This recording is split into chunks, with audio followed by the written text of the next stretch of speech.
안녕하세요, 퐁퐁나래입니다. 오늘 여기 온 곳은 서울의 홍은동에 와 있습니다.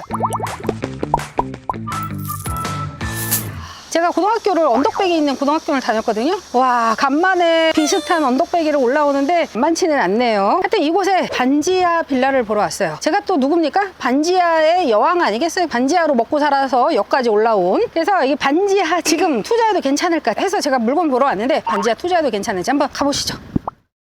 여기가 지금 나이가 많아. 나도 그래서 처음에 재개발 이슈가 있는 줄 알고 왔는데 오면서 보니까 신축들이 이미 벌써 많이 들어서서 재개발하고는 빗나간 그런 지역인 것 같긴 해요. 얘가 거의 한 40년 되어는 아이라서 노후도는 많이 있습니다. 주변에 이제 산으로 둘러싸여 있어가지고 공기가 되게 좋은 것 같아요. 그리고 빌라가 작긴 해도 방 3칸에 화장실 하나가 있고 또 역사가 있네, 이 건물이. 옛날에는 주인이 한 명이었어요. 그래서 건축물 대장에 보면 단독주택으로 돼 있어요. 얘가 쪼개기 이런 거 들어보셨죠? 주인이 하나였는데 방을 하나하나 각각 쪼개기를 해서 구분 건물로 만든 거야, 빌라처럼. 옛날에는 이렇게 단독주택을 갖다 쪼개기 해서 분리세대로 만들어 놓고 이걸 양성화를 해준 적이 있었어. 그때 그렇게 만든 물건인 것 같아요. 자, 보시고 창들이 위로 이렇게 올라와 있기 때문에 지하에 대한 느낌은 생각보다 별로 없다.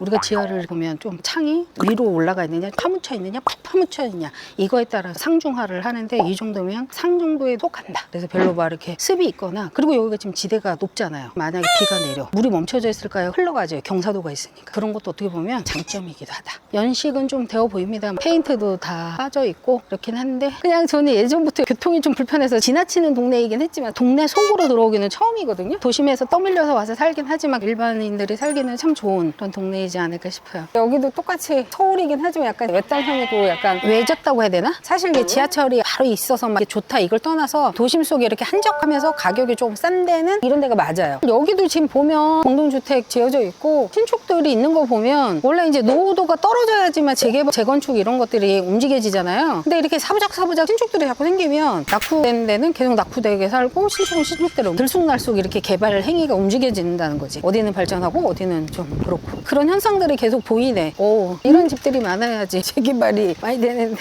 이런 거 저는 제가 가끔 가다 시골집에 이렇게 허름한데 마음에 들면 이런 주소지에다가 당신 집을 사고 싶소, 나한테 연락 좀 주시오. 그래서 실제 산 경우도 많아요. 주인들은 그 포스트잇을 보나 봐요? 등기부등본 떼어보면 주소가 정확하게 나오진 않지만 이제 옛날 주소라도 나오면 어떻게 해서 연락이 되기도 한단 말이지. 보면은 소유자 누구 해서 나오잖아. 거기에 이제 그 사람이 거기 살고 있을 수도 있고 이사를 갔을 수도 있잖아. 근데도 한번 보내보는 거예요. 그러면 가끔 연락이 와. 어떻게 해서 알고 전화하셨나요? 뭐 이러면은 집원 보고 제가 등기부등본 떼어봤다. 혹시 저한테 이 집을 팔 생각이 없냐. 그래서 시골집도 그렇게 해서 산 경험도 있고. 그래야지 돈 벌어. 언제 뭐 내 입에 이렇게 딱 줄 때까지 언제 기다려. 안녕하세요. 뭐 좀 여쭤볼게요. 어우, 시원하다. 요 근처에 빌라들은 전세나 매매가 한 어느 정도 해요, 보통? 빌라는 가격이 정해져 있지가 않으니까. 네, 왜 다 다르잖아요. 연도도 다르고, 뭐 이거는 주인분들이 내놓는 가격에 맞춰서 그런 거고.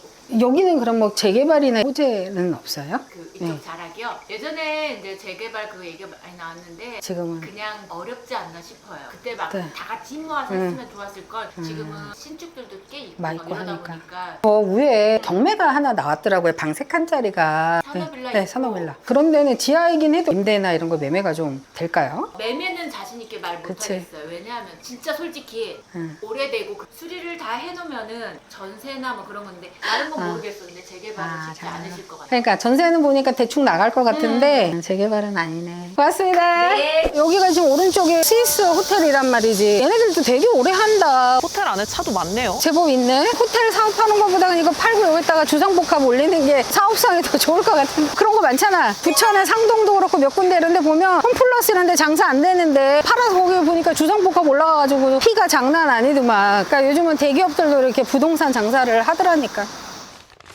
더워서 못 있겠어. 또 권리분석을 카페에서 앉아서 해야 되겠네요. 바깥에 도저히 지금 너무 찐득찐득거리고 그래서 못하겠어요. 여기서 이제 한번 권리분석을 해볼 건데 보니까 약간 헷갈리게 만들어 놓긴 했어요. 보니까 무슨 소리냐면 이게 5월 달에 한번 매각이 된 물건이야. 재매각은 아닌데 불허를 마치고 다시 나온 물건이에요. 지금 임차인이 여기 5천만 원에 살고 있거든요. 이 사람이 지금 17년도에 들어와가지고 계속 살고 있으면서 이제 나가고 싶은 거야. 이사 나가고 싶은데 돈을 안 주니까 주인한테 돈을 달라고 요구를 했는데 안 주니까 가압류를 걸어 놓은 거야. 요 사이에 대부 업체에서 경매를 넣은 거거든요. 임차인이 17년도에 5천만 원 주고 들어와서 살았는데 보증금을 3천을 더 증액을 해서 총 8천에 살아요. 8천에 사는데 법원에다가 신고한 거는 5천만 원까지에 대한 확정 신고를 했어. 그래서 5천만 원은 법원에서 받고 3천만 원은 낙찰자가 줘야 되는 사건이에요. 근데 예전에 요 낙찰된 사람이 7,100에 낙찰을 받았거든. 그러다 보니까 이 사람이 불허를 신청을 해서 받아냈네 이거를. 꼭 줘야 돼요, 3천만 원은? 이 사람도 보니까 의도하지는 않았는데 대항력은 빠른데 확정일자를 안 받아서 낙찰자한테 결국은 달라는 꼴이 돼버렸어요. 왜 우리가 확정일자 받으면 물건화 된다고 힘이 세진다고 얘기를 했잖아요. 얘를 3천만 원 그 증액한 거에 대해서 확정일자를 안 받아서 그래서 대항력만 인정이 되기 때문에 낙찰자가 물어줘야 된다. 그래서 조금은 위험한 물건이거나 아니면 가격이 더 유찰이 됐었을 때 받아야 되는 그런 물건이다. 그 정도는 시세 감안하셔가지고 받으시면 되고 재개발이라든지 이런 것들은 10년 전에 그런 이야기들이 많이 있었었는데 신축들이 많아지니까 환경이 더 좋아졌잖아요. 그렇기 때문에 노후도 입장에서는 별로 점수가 좋지 않아. 그래서 재개발이 될 확률이 거의 낮아졌다라고 보시면 돼요. 하여튼 그거는 참고하셔서 결정하시면 될 것 같아요. 자, 오늘 여기서 마무리를 해보면 2023 타경 50195입니다. 서부 지방법원으로 가셔야 되고요. 9월 3일 시작이 됩니다. B015 반지하입니다. 반지하인데 육안으로 봤을 때 거의 1층 같은 반지하라서 오리지널 이렇게 깊이 들어간 반지하보다는 훨씬 컨디션이 좋을 것 같아요. 근데 이제 그 3천만 원에 대한 인수는 좀 생각하시고 들어갔으면 좋겠다. 뭐 위치는 지하철하고 15분 정도 거리니까 위치는 그렇게 나쁜 것 같진 않고 공기도 상당히 좋다. 반지하가 돈이 될까라고 했었을 때 저는 이 정도면 굳이 내 돈이 들어가지 않는 상태에서 월세 세팅은 가능하지 않을까에 대한 생각을 좀 해봅니다. 이 판단은 또 여러분들이 오셔서 직접 하셔야 되겠죠? 자, 구독, 좋아요, 그다음에 알람 설정 해주세요. 갑니다.